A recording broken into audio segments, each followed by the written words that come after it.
Hi, hi everybody. I'm Bart.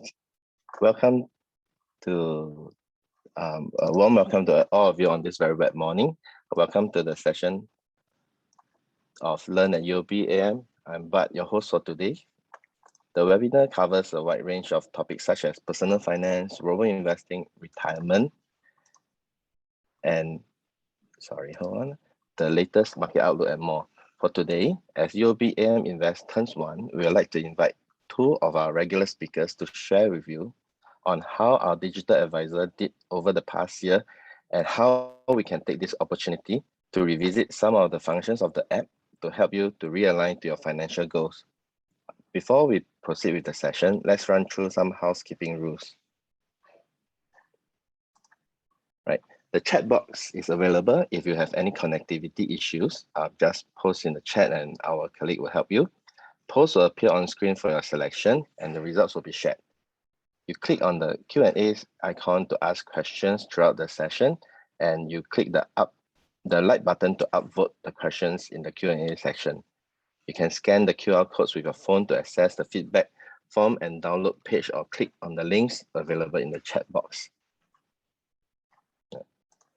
For those of you who join us for the first time today, welcome. UOB AM is the leading trusted regional asset manager that has investment experience of more than 30 years. We are wholly owned by UOB, one of the strongest banks in the world. Now, let me give you a quick recap of our purpose, vision, and strategic pillars of UOB Asset Management for those of you who are not familiar with us. Firstly, our purpose is to create value and to help you achieve your goals and aspirations. Secondly, our vision is to be a trusted asset manager in Asia, leading in innovation and sustainability. And here are our 4 strategic pillars. At UOB AM, we invest for profit and purpose while shaping a better world for our future generations. And next.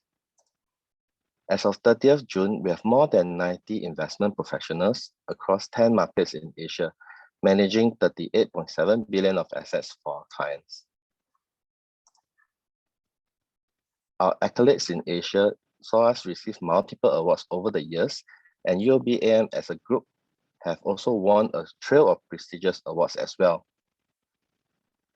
Do visit our website at uobam.com.sg for full details and the full list of our awards.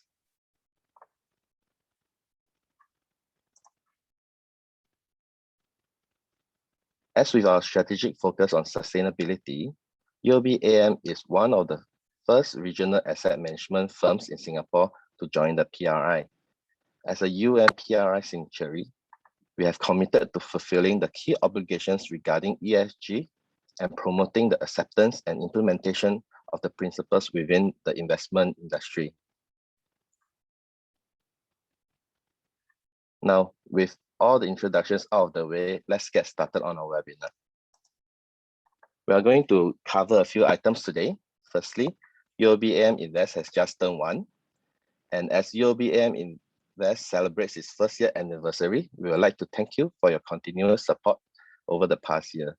Thank you for your patience and your valuable feedbacks. We will do better. Next, we'll move on to cover on how we did perform over the past year.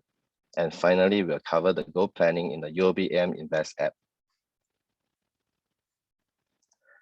Did you know that UOB AM Invest started off as a digital platform offering investors guided and personalized investment services for corporates only less than 3 years ago? I'm excited to share that UOB AM Invest for corporates has achieved a major milestone, surpassing 1 billion total assets under management recently. This achievement would not have been possible without the continued support and partnership of our corporate clients, business partners, and we will continue to strive to deliver investment excellence by drawing on our deep asset management expertise and hold our position as the first and only digital investing platform in Singapore for corporates.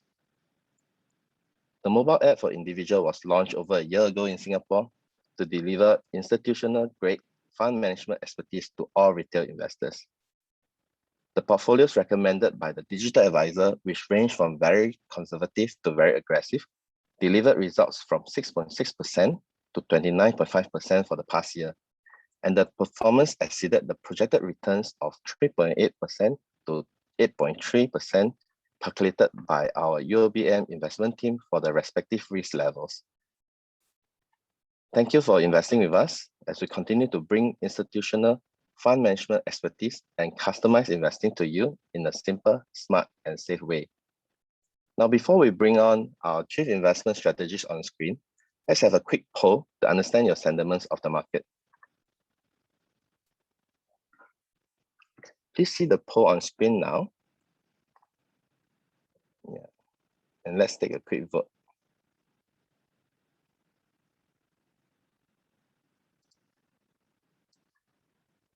Do you think that the market will go up, down, or I have no idea in the next 6 months to a year? Well, interestingly, we have a huge majority thinking that the market will go up. Well, now let's wait for a few more seconds because I see that some of you are still voting. Okay. Wow. A huge majority of us thinks that the market will go up. Okay, let's go to the second poll to see that what are the top concerns that you have during the same time period. So what are the top concerns that you have? Is it inflation worries? The growing numbers of countries affected by the Delta variant? Nobody is concerned about going back to work in office and or others. Yeah. Let's wait for a few seconds. I think a lot of us are voting for the growing numbers of countries affected by the Delta variant.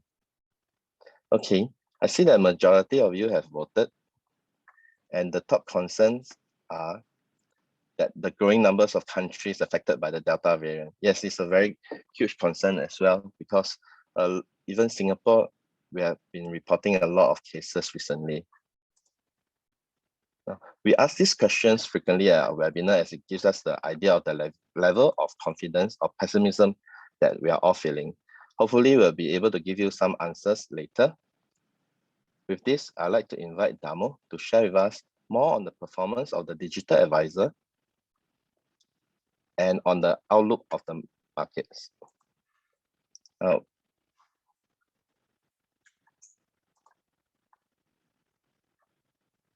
Yeah, so we are Damo is no stranger to us. He's always been invited on UOBAM Invest webinar. He is the Chief Investment Strategist and the Head of the Investment Partnership and Solutions at UOBAM. As a Chief Investment Strategist, UOBAM Invest, Damo is responsible for providing leadership in the investment aspect of UOBAM digital platform. He also concurrently heads the IPS unit at UOBAM. He's managing the firm's strategic tie-ups and investment initiative with the external managers, and Damo has over 20 years of investment and research experience in the finance industry. Hi, Damo.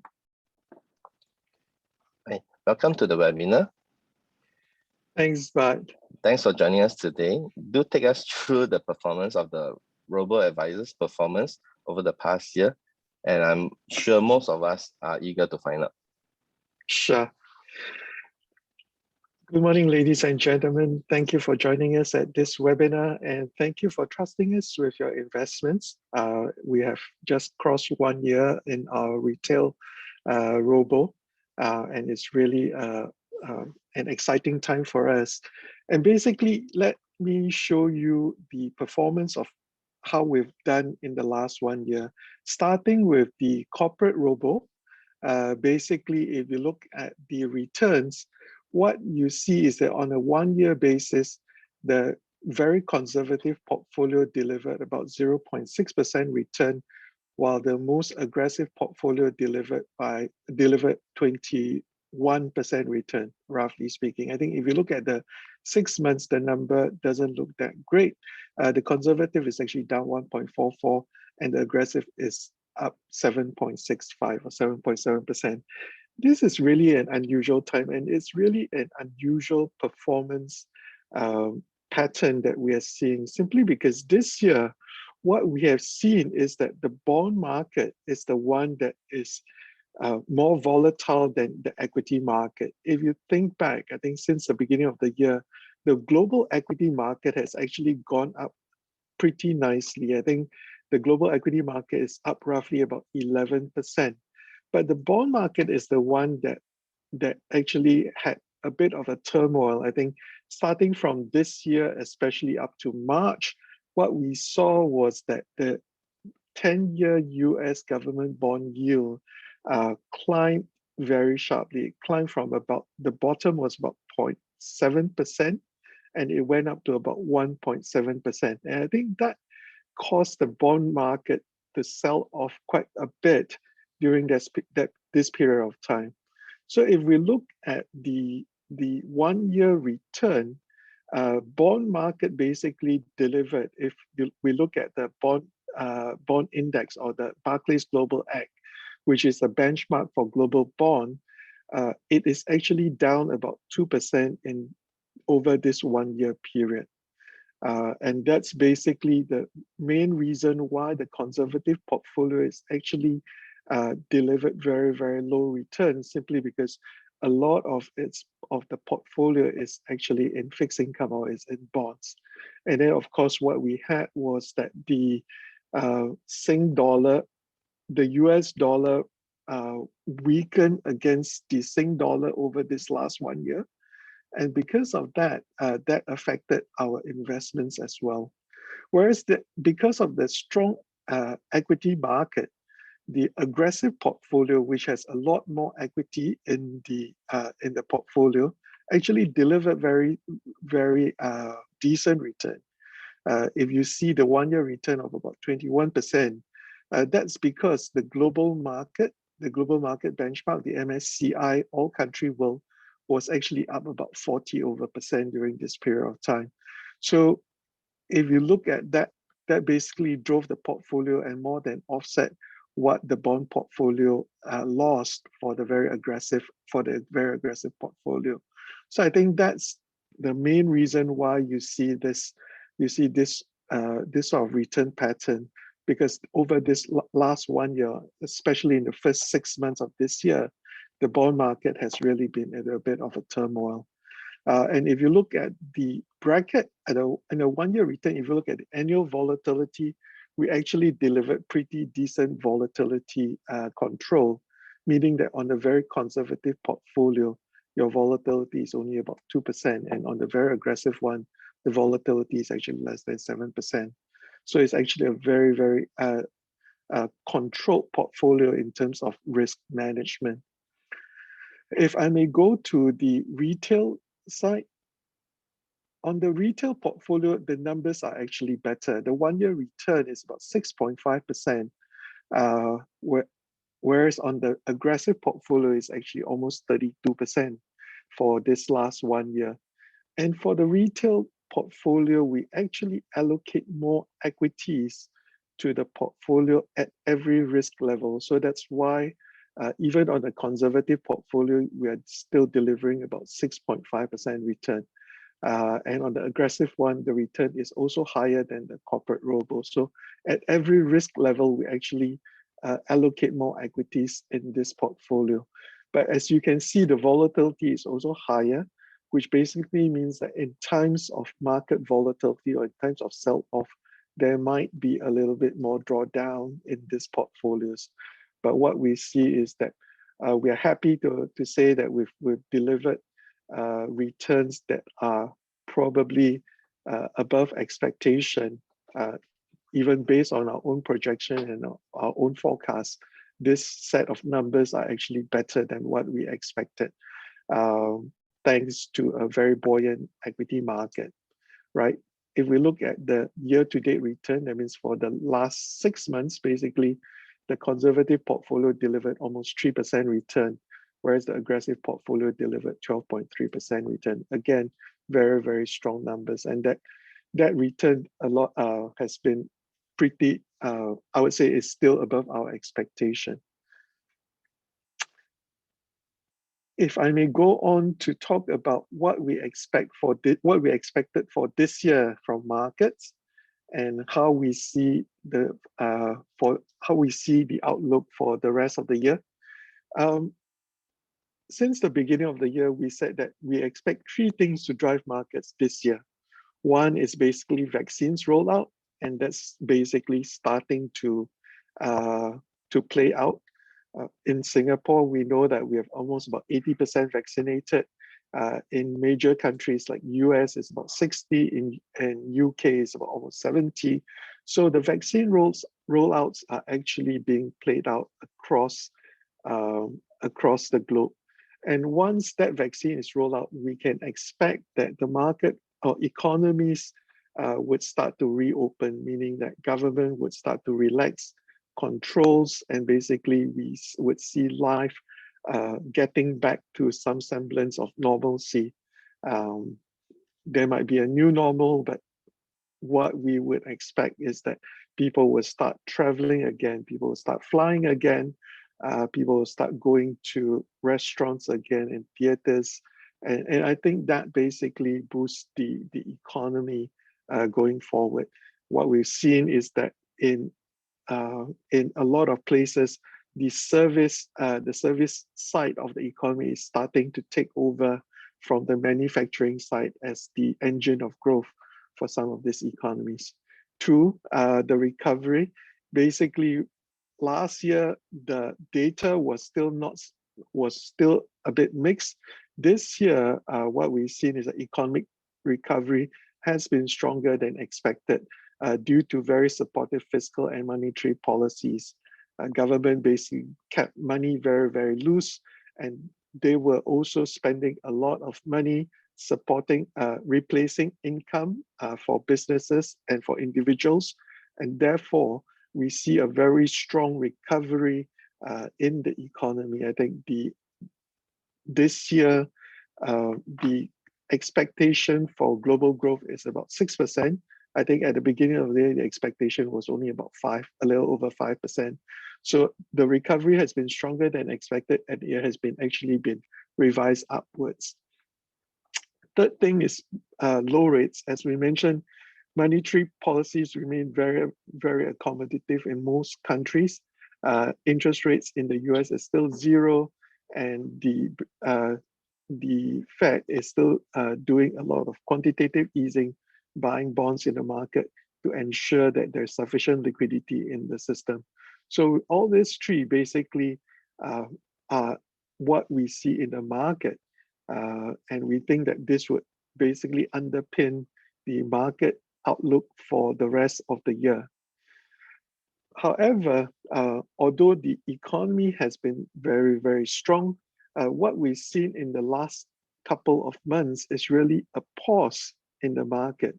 And partially is because in the early stage of the economic recovery, we actually see market deliver the highest level of growth and the strongest market performance. Market has a tendency to be forward-looking. It tends to look forward about 6 months to 12 months.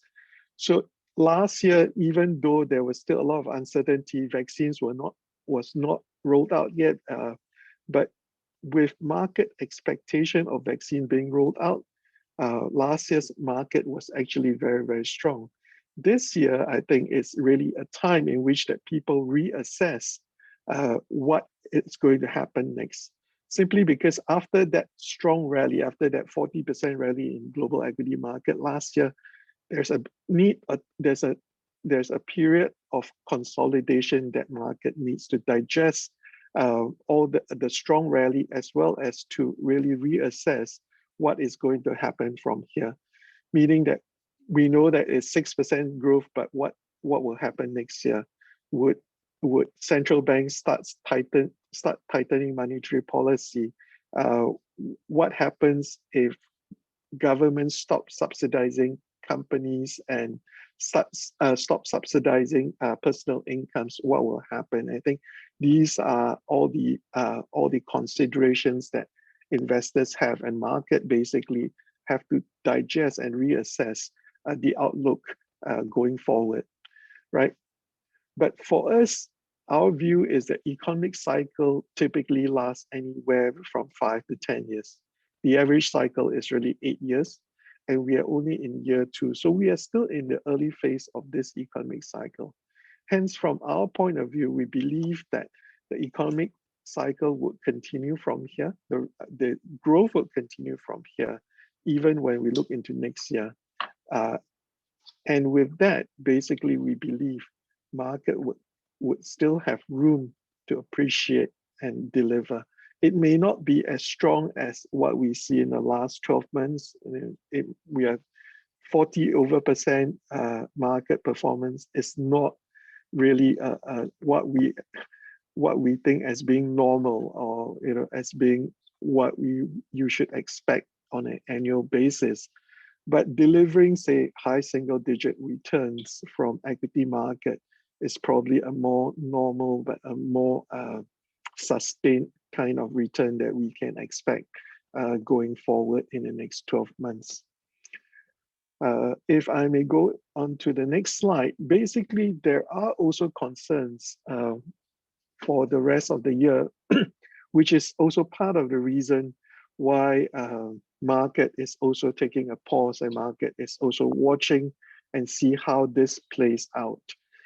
First thing is, of course, the inflation, right? With so much money flooding the system, with so much fiscal spending, fiscal stimulus being injected into the system, there are concerns that inflation could run away. And I think the initial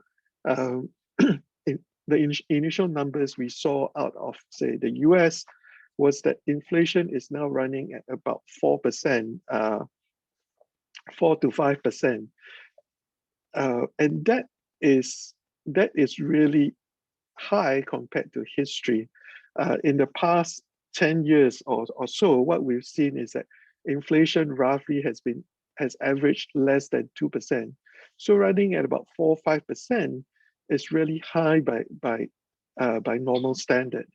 But what the Fed has tried to calm the market is basically saying that this inflation is transitory because of the low base effect last year, and also because of some of the supply chain bottlenecks once the economy starts to reopen. I mean, imagine that late last year, no one wanted to fly, or airlines are not allowed to fly, and therefore tickets, they couldn't sell any tickets.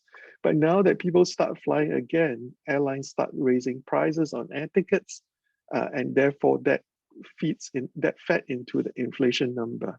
And the other area we saw was in terms of used car sales. We also saw a sharp pickup in used car sales prices, but those tends to be transitory, and once it passes, once the supply chain starts normalizing, I think we might see a more return to normal kind of inflation number. I think that's the tug of war in terms of sentiment. There are some investors who are worried that inflation is actually going to be higher for longer. But most of the market basically believes that what the Fed says, that inflation is transitory, and because of that, there is a bit of that uncertainty, and we are keeping a close eye on it. The second thing is, of course, on valuation. I think equities and bonds are priced very aggressively, especially if we think of in the earlier part of the year when 10-year bond yield was about was less than 1%. Even today, basically, 10-year bond yield is still only about less than 1.3%. And from a long-term point of view, that is actually still very aggressive. Valuation is still actually quite high, because you are not pricing much in terms of the inflation risk, and you're not pricing much in terms of the interest rate risk as a result. Equities, if you look at it, global equities is not exactly cheap, as US is actually at record level. But if you look at the earnings, basically earnings have recovered very nicely from last year. And that earnings is actually outpacing the market. And so if anything, now valuation has come off a little bit. And if you look especially against the interest rates, the sort of risk-free rates, equities are actually not too expensive based on that. But it is still it is not cheap, but it is not exactly expensive either. The third thing that we're watching out for, of course, is the COVID variant. The Delta variant is causing new wave of cases in many countries. US is now experiencing more than 100,000 cases a day. And even in the UK, you're seeing sort of a pickup in Israel, where most people are already vaccinated. You see sort of a pickup in the number of new cases. And of course, this morning we hear that New Zealand has locked down the country because they found one case of COVID, one COVID case of the Delta variant in the country. So it is a cause for concern. But our experience is that COVID actually doesn't impact market as much as the lockdowns, meaning that what we saw was that last year, during the worst of the pandemic, when we see a lot of cases in places like India, in Brazil, those markets actually perform decently, if anything, actually perform quite well, simply because if there is no lockdown, the economy actually continues to hum along, and there was actually not significant damage to the economy. And therefore, the market held on relatively well. Whereas the thing that impact market more is really government lockdowns. When government lockdowns the economy, what we see is that economic output starts slowing down, service sector starts slowing down, tourism slows down, and those are really that's really the main cause of market underperformance. So it is something that we are watching out for, but at this moment, we think that the market probably should be able to cope with the Delta variant, especially now that we have a little bit more experience. And once we have more vaccination being rolled out, what we've seen is that although vaccination does not stop the spread completely, one, it does slow down that spread, and two, the consequence of the COVID is probably less significant.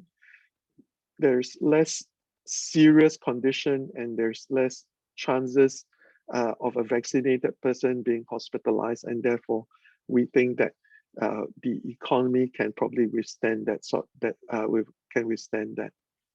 The fourth thing that we are watching out is really China policies, and we are watching this closely because being in Asia, what China does affect the rest of Asia. And what we have seen is that there are regulatory tightening recently in China, not just targeting specifically at Alibaba, but really to address various concerns. One is, of course, on monopolistic power. Therefore, you see it's not just Alibaba, but any internet platform that has concentration of market share and therefore monopolistic power.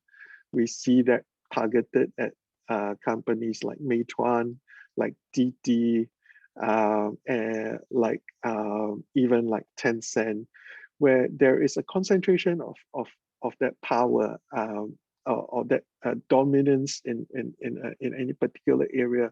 I think there's a concern of the abuse of monopolistic power. The other thing that they are concerned about is, of course, data security. You see that when they mention DT after its listing in the US. Thirdly, there is also concern about social justice. You see that when they target the tuition companies or the private education sector, there is a bit of that social justice concerns in there. So all this regulatory tightening actually does cause a drag on economic growth. And the thing is, when China sneezes, the rest of Asia has a tendency to catch a cold, and so it's something that we are watching out for. At this moment, we think that they would still be mindful of the need for growth, because that's still the main concern for most governments, but it's definitely something worth watching out for. The fifth thing is Fed tapering. The Fed basically has started to talk about the loose monetary policy and the inflation condition in the US. And with that, once economic growth starts climbing and inflation starts climbing, it becomes less and less defensible to continue to maintain such a loose monetary policy. And the first step that they tend to do is really to taper the quantitative easing. That basically means that they start buying less bonds in the market. So currently they buy 70, 80 billion per month.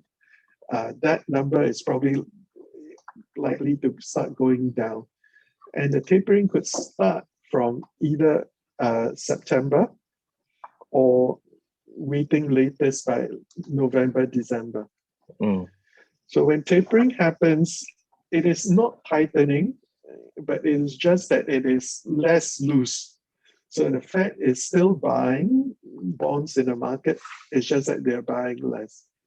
But that second derivative change would feel like it is a more tightening of monetary policies.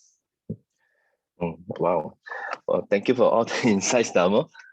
We certainly have a lot of information to take in. I guess we can take in all this information and internalize it and see if it aligns with our own financial goals. And for those of you with any questions, do remember to submit your questions by clicking on the Q&A icon, and we'll address your questions towards the end of the session. Thank you, Damo. Now I'd like to invite our next speaker, Bernice, who will refresh our knowledge on the goal planning and UOBAM Invest app. Bernice is our UOBAM Invest buddy and has been responsible for delivering growth and customer success with UOBAM Invest, and she has more than 13 years of experience in the finance industry. With her previous roles includes product management for investment products and financial advisory for high net worth individuals in banks and in financial advisory firms. Bernice is also a certified associate project manager. And hi, Bernice. Hello, Bart. Hey, over to you. Thank you. Okay, hi everyone, and thanks for having me today. I saw some questions in the Q&A that are related to the app, which I can address later during the Q&A section, but do feel free to give us any more questions. We'll be very happy to address them and to collect feedback. So, because that's how we're going to improve. So I think listening to what Damo has shared so far about the performance, we realize that it's also important for us to communicate to all of our customers and as well as our new attendees who have never joined us at any of our events before, the importance of actually still focusing on goal planning, long-term investing, not just about returns, right? Although for some of you, the returns might actually look fairly decent. I think we are quite confident and we can say that compared to several of our competitors, right, on a risk-adjusted basis, meaning for the amount of risk that you're taking, the returns that we're delivering to you are actually fairly decent. But just to remind everybody, let's focus on your goals, your financial objectives as well. So what I'll do is I'll bring you through some of the screens that are important. For existing users, these will give you a reminder of what are the things you can do. For new users and customers that are with us today, you'll be able to understand a bit more. Okay, next slide, please. Okay, so there are many goals that you can actually select. So what you can see on the screen, on the first screen on the left, so retirement, you can say for your car, you can actually create your own goal as well. This is actually what is most important to you as an individual when you're investing. Okay, so based on your different goals, when you need the money, the robo will actually create and customize a recommended portfolio that suits your needs, not only in terms of your goals, So mainly your time horizon, your risk profile, what actually matters to you. Because what we want to avoid is to be focused on short-term quick wins and be very disciplined and focus on the long-term returns. So over here, you see on the third screen, right, on the right, you can actually input how much you would like to receive as a monthly income if you select retirement. Of course, other goals have different permutations that you can set, but this is something that I find very, very useful, especially with people who want to start early, and we always encourage people to start planning for their retirement early. So you can set how much you want to receive in future and for how many years.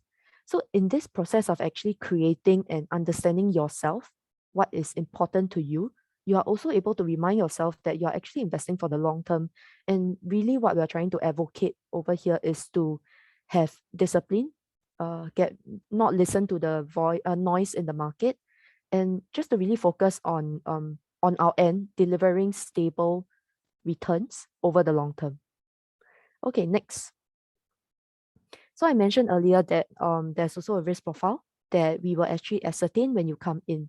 So for existing customers who are on our app already, there are actually inputs that we have you have submitted prior to this, and then a risk profile was actually generated to you. You could be moderate, you could be very aggressive, you could be under different levels of risk.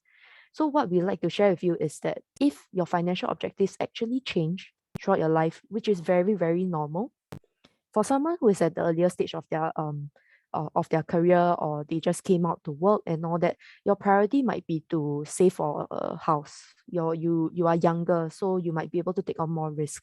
But as you progress, right, and you start to have your own family, your own kids, or maybe you start to plan for retirement, you want to retire early at age 40. I mean, that's my goal. I don't know about all of you, but but I don't think it's possible yet. So things like that, where as they change, you are actually able to utilize the app to actually go in and adjust your risk level depending on your needs. Okay, so the next screen. So over here, you'll see that there is a risk portfolio planner on the right. So this is what we have done to show you an example. So the first goal over there is actually for a property. So for many of you, you might be targeting to buy your first property at the earlier stage. And then later on, the second goal that you see over there is actually for retirement. You'll see the chart coming down because you're actually starting to draw down on your portfolio value as time goes by.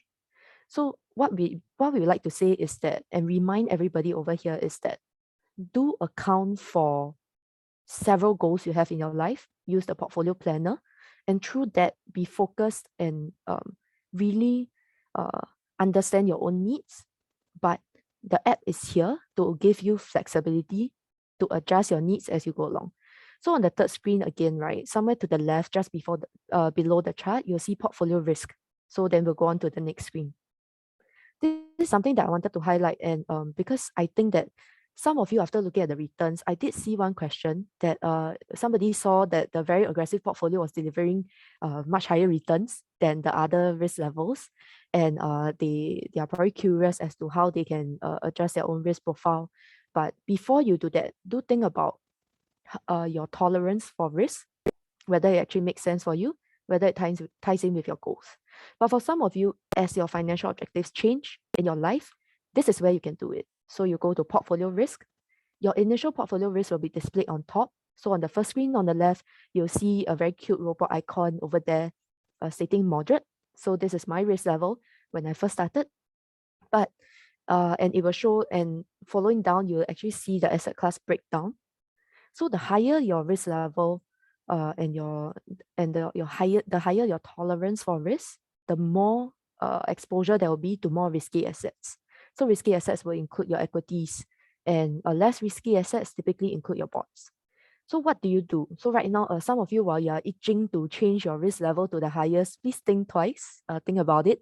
But for those who want to increase or decrease your risk level, on the second screen, right in the middle, there is actually what we call a risk slider, where we actually show you where your recommended portfolio risk is based on the questions that you have answered.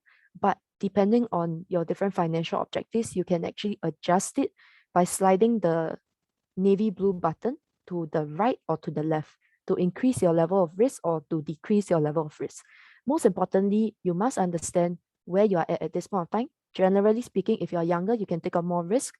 As you're approaching the age of retirement or when you want to stop slogging or slaving for work, you have to start to, you should be tuning down and reducing your level of risk. Okay, so I think it's our duty to come here and let you know that whilst the performance numbers for the very aggressive portfolio looks the best, you have to be reminded of your own ability to tolerate risk and not just make changes based on the performance that you see. But then again, we welcome the questions that I see. There are some people who have a lot of questions in our Q&A regarding the performance.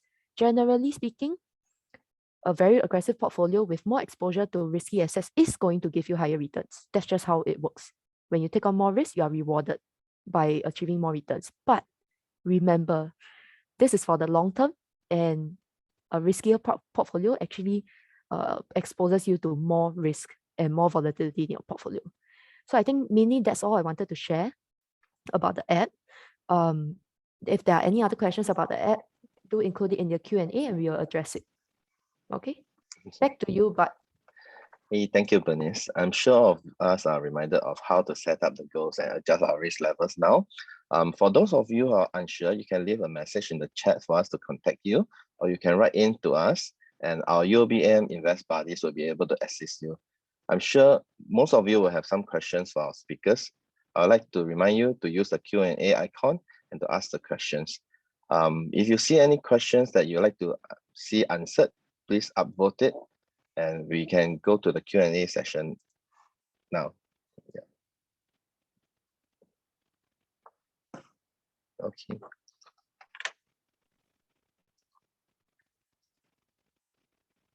Okay.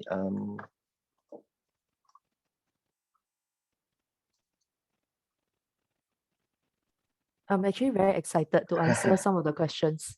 I'm sure Damo as well. Okay, so for the first question, our attendee is asking us, he sees that there's a bit of cash sitting in the account doing nothing. The reason why he used the platform is to invest it. So maybe Bernice can help to answer this one. Or Damo, Actually- Damo can answer this. Okay, let me try to answer this. So, Sometimes when there is cash inflow, as you inject the cash, the portfolio actually rebalances, and the period in which that we sell something and buy another fund, there might be some period of time in which that we maintain or that cash stays in the portfolio for a while. I think that's usually a very short period of time. What we've tried to do is to keep on reducing that cash cycle so that you don't have a lot of cash sitting on your portfolio. And we're working with our brokers in terms of how to reduce that settlement cycle. We now only maintain about 1% of your cash of your portfolio in cash.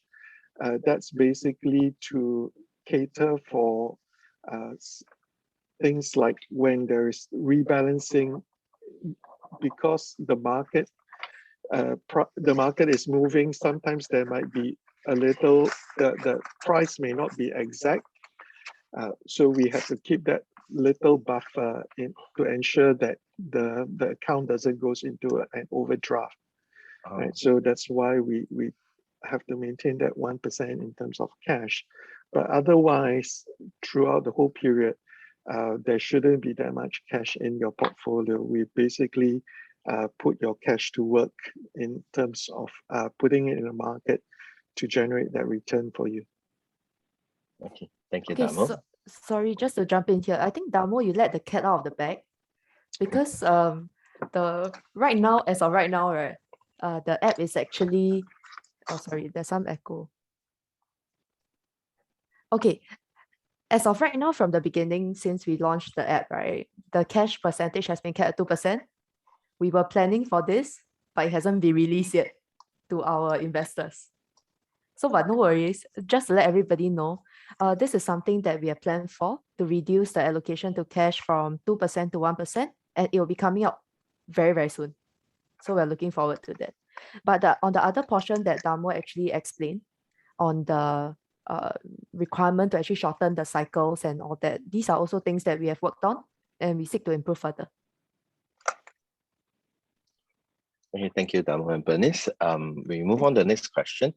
Next question is UOB AM intending to improve the app to show more data on the returns? Example, time-weighted annualized returns. They're saying that the app doesn't show a lot of information. And then actually, there's a few questions on this. The details on the percentage returns on investment is not displayed. Maybe Bernice, you can help to answer this. Yes, so about returns, this is something, a feedback that we have received right from the very start when we first launched the app. There are actually intricacies in terms of coming up with the calculation of the percentage, which we are aware that we need to provide. Again, because all of you have asked the questions, this enhancement is coming up very soon. Actually, all these things that all of you are concerned about are concerns that the rest of the team, including us, are very concerned about as well. So I'll be happy to share that within the next couple of months, you should be seeing all of these kind of features that especially our very pioneer customers have actually provided to us. Okay. Thank you, Bernice. There's one mention that the performance of the app really needs to be improved. It's very sluggish and slow in starting up. So just maybe that it's always like updating and nothing showing. Okay, let me take this as well. We are aware of this problem. And actually in the latest release as of end of July, we have actually released an update. So I believe most of you should have updated your app already. You should see some improvement in performance of the app in terms of speed. But I would just like to remind everybody as well, we are here to provide you with long-term returns, to deliver our investment expertise, whilst we are not making excuses for the performance of how long it's taking to load and all that. I mean, I get frustrated with that as well. But while we are not making excuses for that, this is something that we're definitely aware of and we take very seriously. So we'll continue to work hard on it. But just to let everybody know, there is a survey link that my colleague has actually shared in the chat. So we do welcome all these feedback. Later on, as you exit, do give us the feedback and we will note this down and continue to work on it and prioritize the various enhancements that we're looking at. But we are definitely aware and we are apologetic about it. But do give us a bit more time if possible, as long as we're still giving you decent returns. Okay. There's a question regarding the risk index of the aggressive portfolio versus the conservative portfolio. Maybe Damo can help to advise on this. Sure. Sorry, what's the question again? Sure. The question is that what is the index on the aggressive and or aggressive portfolio versus the conservative portfolio? Okay. The portfolio is designed with what we call a volatility target. I think that's basically the way we measure risk in financial markets. So for the retail robo, basically for the most conservative portfolio, we target a volatility of about 5%. Whereas on the most aggressive portfolio, the volatility target is 12%. So the robo basically try to calculate or try to design the best asset mix, as what we call asset allocation, based on that vol target, right? Because each asset class has certain amount of volatility, and then when you combine it, there is a blended volatility, taking into account that there is also diversification benefits. So with 5% volatility, roughly speaking, we get about 20-25% equities, and the rest being in fixed income. Whereas at about 12% volatility, we got about 80 plus, almost 90% in equities, given that the market volatility is now relatively subdued. And the remaining about 10% is really in fixed income. So with that sort of vol target, we design sort of the various asset allocation depending on your risk appetite. So from the conservative, it's probably about 5%, and the most aggressive is about 12%, and then everything is in between. Oh, okay. Thank you, Damo. There's a question from Nelson saying that, is there a difference in the management fee for conservative versus aggressive portfolio? So maybe I can take that. There's no difference in the management fee. It's just the risk level that your risk profile is. So there's no difference in the management fee. Okay, maybe the next question would be, can you explain a bit more behind what is behind the robo-advisor? Example, what are the type of technologies, algorithms that goes into it? Hi, Damo. Okay. As I mentioned, the robo-advisor is based on a principle called modern portfolio theory, right? It basically says that at every risk level that you're prepared to take, there is probably a best portfolio that we can design for you, a best portfolio of different asset class that we can design for you, taking into account the diversification and the risk of each asset class. And basically that's the principle of modern portfolio theory. And the best portfolio across various risk level or risk tolerance is what is known as the efficient frontier. Right? That's the basic principle of the robo-advisor. And that's how we design our robo as well. So if you have a certain risk tolerance, you say that I'm conservative, our design is that the risk tolerance is probably about 5% volatility, and therefore what is the best asset mix that we can create for your portfolio to deliver that portfolio which would have that sort of 5% volatility. So that's the principle. What we do as an investment manager, the value add that we bring is that we have our own proprietary risk and volatility projection, our risk and volatility assumption for each asset class. And this is important because to us, there is a textbook answer to what is the expected return for each asset class, right? So if you ask, most people will tell you the long-term return for equities is about 8%. But the way we input that number is not just to take that 8%, but we adjust it by saying that if the long-term, if the valuation of each of an asset class is higher than its own history, then the expected return going forward will be lower. And so we adjust that number. Conversely, if it is cheap versus its own history, then the expected return would be higher. So we take all that into account. And then the algorithm we use is something called an optimizer that basically try to optimize the portfolio based on the expected return and volatility of each asset class. Okay. Thank you, Damo. There's a question from Davis. He said, I invest using both UOBAM Invest and UOB Simple Invest. Should I consolidate all my funds to just UOBAM Invest? Maybe Bernice, you can help with this.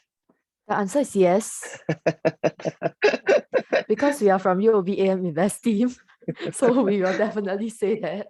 Of course. I mean, for some of you who ask these questions. Sometimes I don't know how to answer, but yeah, maybe I can share a bit about the slight differences and to help you make your decision. But at the end, hope that your answer is yes to consolidate with us. Thank you. So okay, the difference is that firstly, the solutions are offered on two different platforms, one on UOB Mighty and one on UOBAM Invest. So these are both on mobile apps. In terms of like the portfolios and solutions that you're looking at, I would say that if you're looking for something more personalized, where no two persons or very few people are likely to have the exact same portfolio that is recommended to you, because of our algorithm that is behind this, right? You should be looking at UOBAM Invest. If you're somebody who is very bothered by logins, slow app, for as based on some of your feedback, right? Our app is going to improve. Uh, okay, it's going to improve, yeah. But generally speaking, there shouldn't be anything stopping you from executing on your trades and all that. These are all independent of what you see on the app itself. If the loading times are slow, don't worry. The transactions are all done separately on another back-end platform. So that's not going to affect it. Other than that, in terms of the offerings, so what we use in terms of underlying, right, for UOB AM Invest at this point is all ETFs, so US ETFs. In terms of the cost, there's also a difference between Simple Invest and us. So in terms of the underlying assets, when you're using active funds, the fees might be higher. And when you're using passive funds like ETFs, the fees might be lower. But for Simple Invest, what they do is they charge an upfront sales charge, and subsequently there are no fees later on. But for us, although the underlying fees are lower, we charge an annual recurring advisory fee, which if you compare, it really depends on your preference.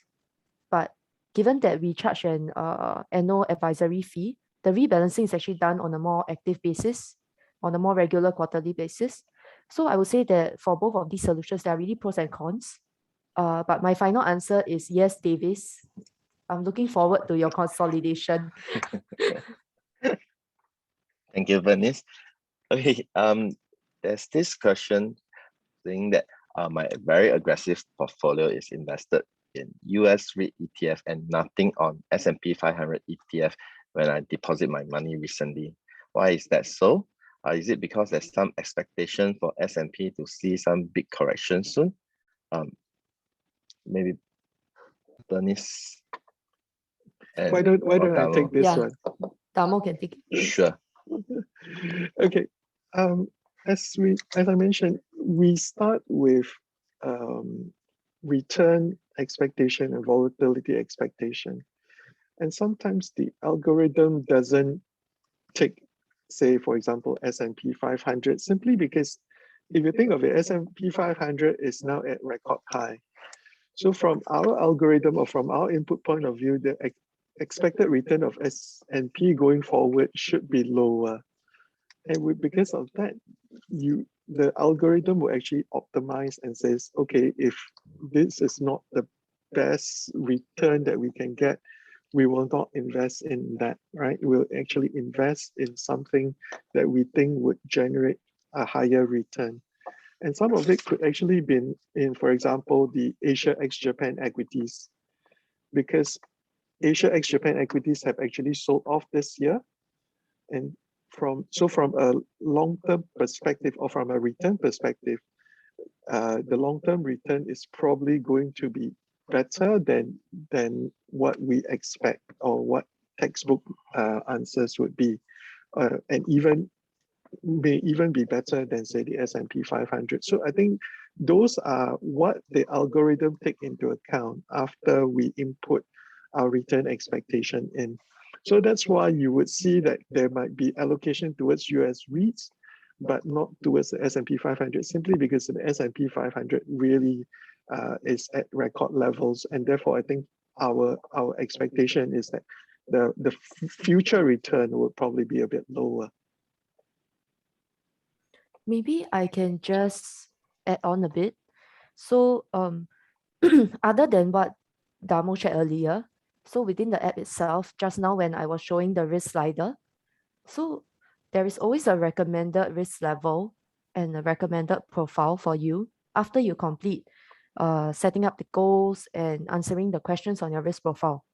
But if for some of you who have decided to swipe and pull the circle all the way to the right, that is actually a level that falls out of the recommended portfolio.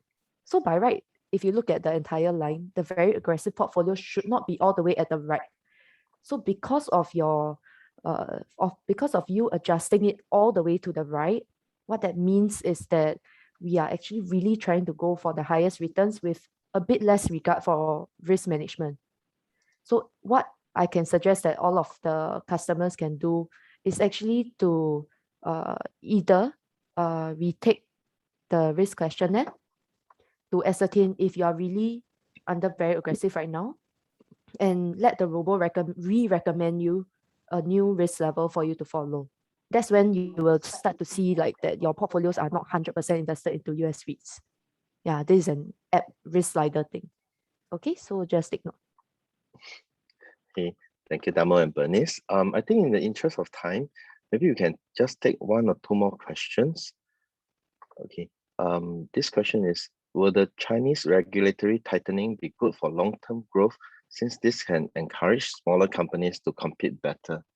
Maybe Damo, you can advise us on this one. Sure. I think definitely what the Chinese government's philosophy is that they tend to have a very long-term view and they have a very long game. So they don't want a situation in which that industry is being controlled by dominant monopolies. And that is usually bad for customers, bad for competition, and at the end of the day, bad for everyone except for the monopoly itself. So they are prepared to take a bit of pain today, I mean, at the expense of being accused of manipulating the market or over tightening on regulation, not giving a free hand for industry. They're prepared to go that way and says that let's have a more healthy development in terms of industry structure and industry going forward. So I think it definitely does help the smaller companies, because one example is they banned Tencent from signing exclusive distribution of music in China, right? So because once you sign exclusive distribution of music, then the musician cannot go to other platforms, and basically you control that industry or control that music. So with that sort of tightening of this anti-monopoly regulation, then basically you can see sort of the smaller players have rooms in terms of growing. I think the other area that we saw was that e-commerce was basically squeezing out a lot of the mom and pop shops in some of the smaller cities, and therefore by sort of controlling their power, you allow these mom and pop shops to survive or even to thrive and grow. So I think definitely it would be helpful for some of the smaller businesses in China and healthier for the whole economy in the longer term. All right. Thank you, Damo. I think we have exceeded our time already and it's time for lunch. So probably we'll end the Q&A session here. Thank you, Damo and Bernice. Thank you, Bart. Yeah. Thanks, So, Bart. thank you. Right. Okay. So for any questions that you have not find an answer to, please write in to us, or you can PM us your questions. We'll get back to you. Just a few more reasons why to invest with us. We are trusted asset management for more than 30 years. You have institutional fund management expertise at your fingertips, and you get customized investing driven by technology. And as we celebrate our 1-year anniversary, we have a promotion ongoing. Do scan the QR code if you have not downloaded the app, and check out our anniversary promotion on our website. Yep. Thank you all for attending this webinar. We hope that you can attend our future webinar too. Goodbye and have a nice day. Thank you.